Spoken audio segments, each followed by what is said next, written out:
শিক্ষার্থীদের action, direct action, action to action, direct action, আরো দিব রক্ত।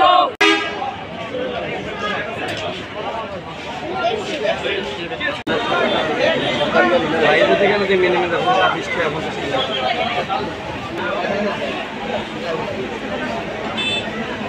এই কই বাইরে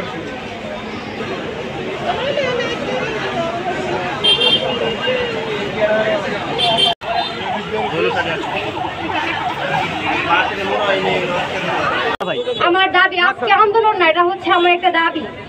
আমরা পূর্ব পাকিস্তান থেকে মুক্তিযুদ্ধ করে স্বাধীনতা অর্জন কেন করেছি? বৈষম্যের বিরুদ্ধে সংগ্রাম করার জন্য।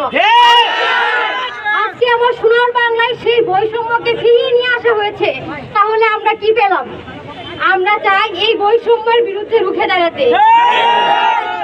আমি হাইকোর্টের আদেশ মানি না। আমি নির্বাহী বিভাগ থেকে একটা সিদ্ধান্ত জানতে চাই। এই ছাত্র সমাজ যা বলবে আমরা সেভাবে এগিয়ে যাব।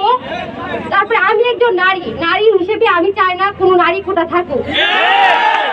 আমার যদি যোগ্যতা থাকে আমি সেই যোগ্যতায় আমার জায়গায় চলে যাব। আমার এটাই বলার। আজকে জুলাইয়ের 10 তারিখ আজ পর্যন্ত আমরা রাস্তায় আছি। আপনারা জানেন আমরা রাস্তায় আছি। আমাদের যে 56% কোটা সমস্ত চাকরিতে আদালতের 18 সালের যে পরিপত্র সেটা আবার আদালতের মাধ্যমে বহাল রেখেছে। তো আজকে একটা রায় হয়েছে, যেটা আদালতের রায় 1 মাসের জন্য স্থগিত করা হয়েছে।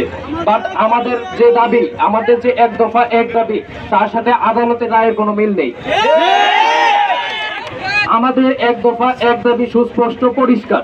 আমরা চাই বিচার বিভাগের মাধ্যমে না, এটা আইন বিভাগের মাধ্যমে আইন করে